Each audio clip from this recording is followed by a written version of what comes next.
Do you want to be more liked by your friends, by your colleagues at work? Did you know that studies have shown only 15% of one's financial success is due to technical skills, and 85% of their success is due to, they called it human engineering skills, which means your personality and the ability to work and lead other people? The goal of this video is to share the 6 proven ways to make people like you so that you can make more money and be more successful and be liked along the way. Have some less people problems. So here we go.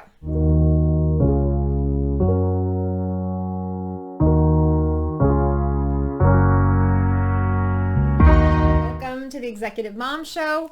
What are the 6 ways? If you are following along in our How to Win Friends and Influence People little book series here, we are on part 2, 6 very specific ways to make people like you. So this is what we're doing. This is a summary because this book is so good, but it is so challenging to read. Okay, it's small print. There's a lot of stories, a lot of I'm just a little impatient, so we're just going to cut right to it, and I'm going to tell you what you need to know here.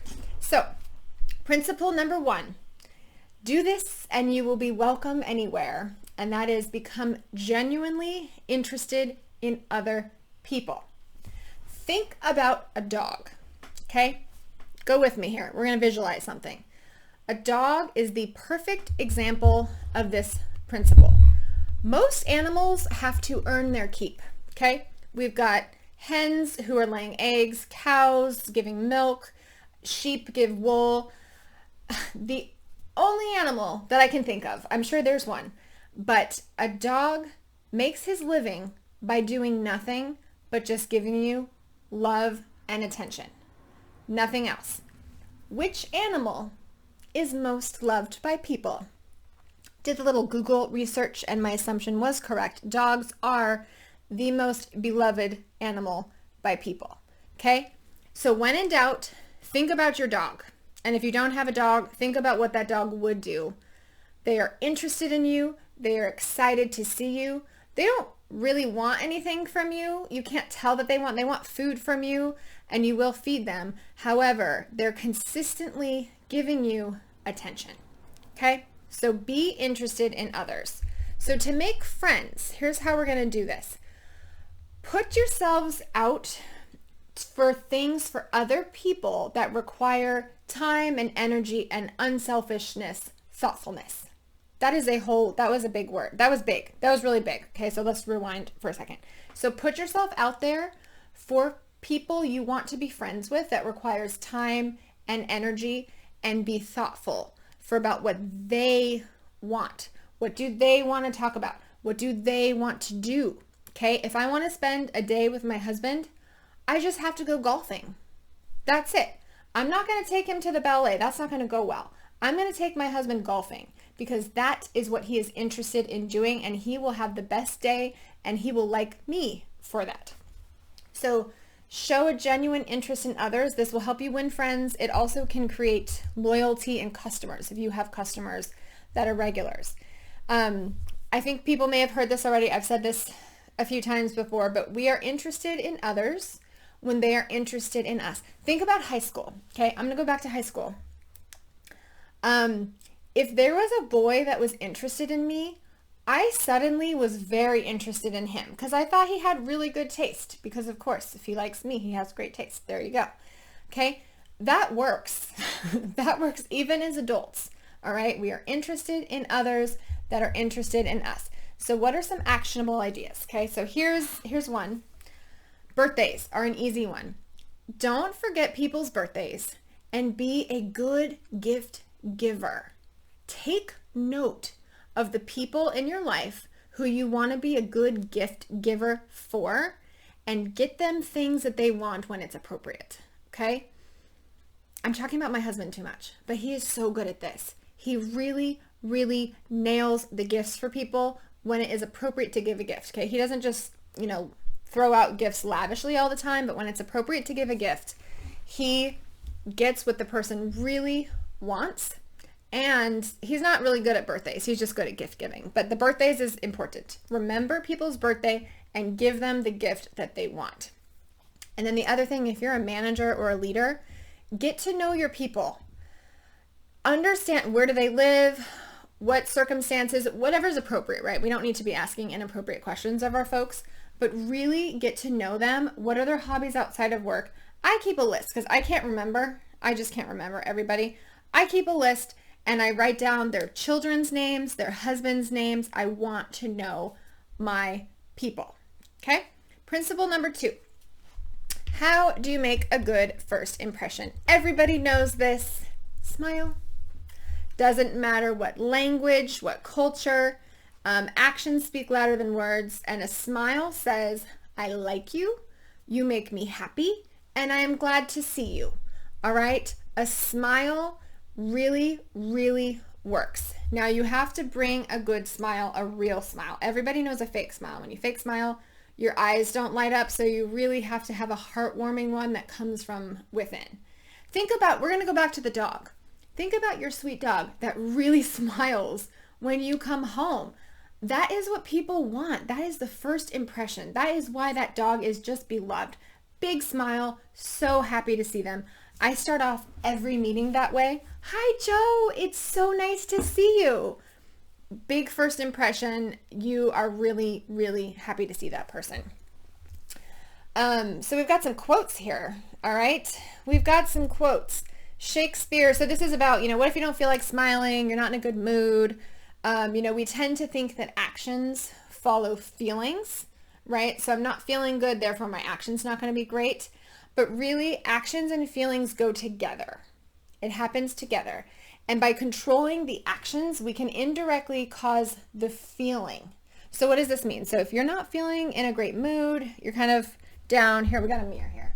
What you're going to do is you're going to pull out your mirror that I highly recommend. This is a shower mirror, really nice from Connor. You're going to look in the mirror and you're going to smile. And it's kind of hard to have a bad thought. When you're looking in the mirror smiling, it's actually difficult to have a little bit of a bad thought. You can kind of put yourself in a good mood. And Shakespeare says there is nothing good or bad, but thinking makes it so. Think about that. Abe Lincoln, these are some smart dudes here. Abe Lincoln, most folks are about as happy as they make their minds up to be. I think this is super true. I think in high school, I just decided that I was going to be a happy person. I was going to have a happy life and a happy, optimistic personality, and that's what I have. I don't know if that's possible. I'm sure there's some. I'll do more research on this because people close to me aren't the same way, and I think they want to be that way and they're not able to figure it out, but just give it a try. Can't hurt. Give it a try. Try to just make yourself think you're happy and you're going to be optimistic and have a great day. Give it a go. And then that will be contagious. So that's principle number 2. Principle number 3. Oh, I love this one. I think people don't know this all the time. A person's name is the sweetest and most important sound in any language to them. When you hear your name, you love it. It's totally true. When I hear my name, my ears just perk up. My ears perk up. I love my name. I like to hear my name. I like to see my name written. It's a great name. I have a great name. It's Catherine, by the way, in case you weren't sure, or Katie. I really like to hear my name, and I am certain that you probably like your name as well. So use that to your advantage. Know people by their first names. Say their first name. Again, that greeting, you're going to think of your puppy, and you're going to say, oh, hi, Joe. So nice to see you. At the end of your meeting, thank you so much, Joe. This was really helpful. Use their name, okay? Make sure you know it and pronounce it correctly. Principle number 4. I think we all know this one. It's very difficult to do. This is about how to be an easy conversationalist. So the principle number 4 is be a good listener. Encourage others to talk about themselves. So when someone asks you something such as, tell me about your travels, they really want to talk about their travels, not yours. So pick up on these cues, okay? And then flip that question to them and listen to them. Let them talk about their travels. Oh, interesting. Yeah, I've had a few. What travels have you gone on recently? It's kind of a natural conversation flow, but if they bring up a certain topic, whether it's gardening or flying or whatever they're bringing up and probably asking you about is really what they want to talk about for themselves. So just serve it up to them. Give it to them. Why not? Why not? So what you can do also, so this isn't just totally about them, you get something out of it too.